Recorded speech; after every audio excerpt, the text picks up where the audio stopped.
When you arrive so close to the event of Arbaeen, then you have one goal. You have two options. Either you just travel via car to Karbala, or you simply, or you walk.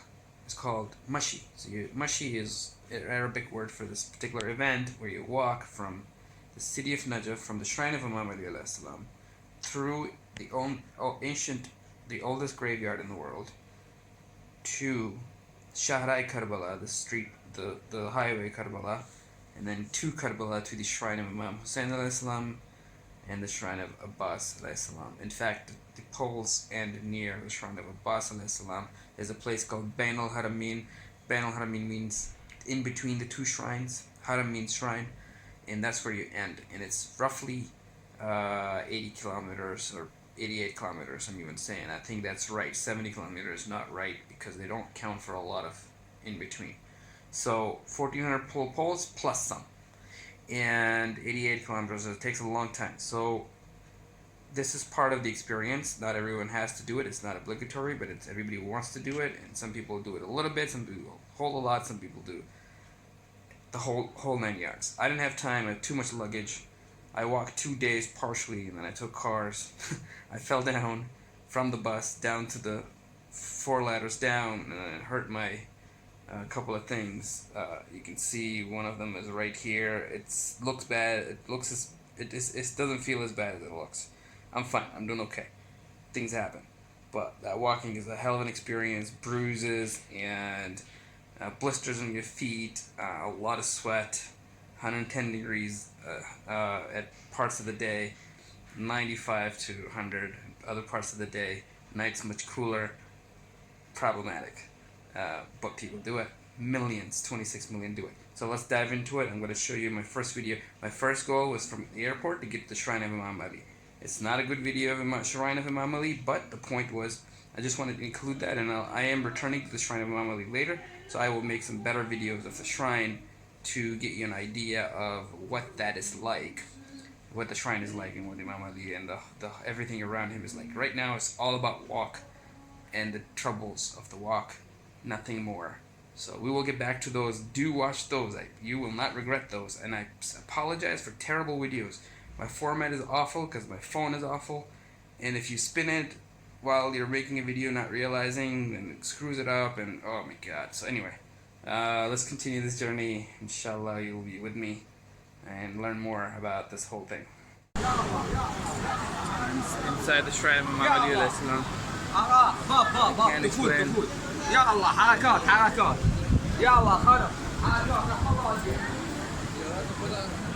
Can't explain the emotions that I have right now.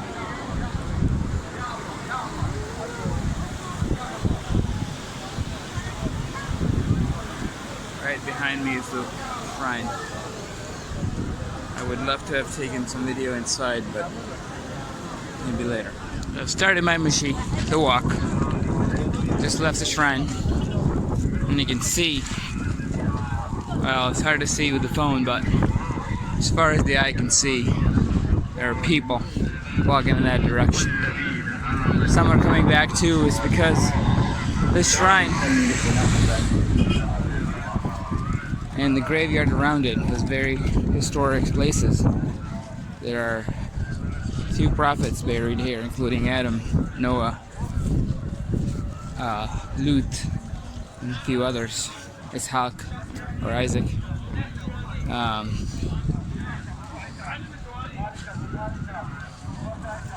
So people go to their tombs, shrines, pay respect, do prayers, stuff like that. Just finished about 9 miles. Don't ask me how. Started at 11:30, I think it's around 2:30, 3 o'clock. It's kicked my butt. It's 40 plus degrees. Carrying this. It is very inconvenient. And then look at the public.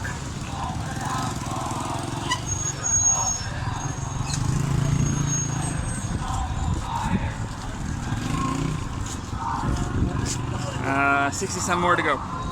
Some of you already know when you walk, this walk, Arbaeen walk from Karbala to, from Najaf to Karbala.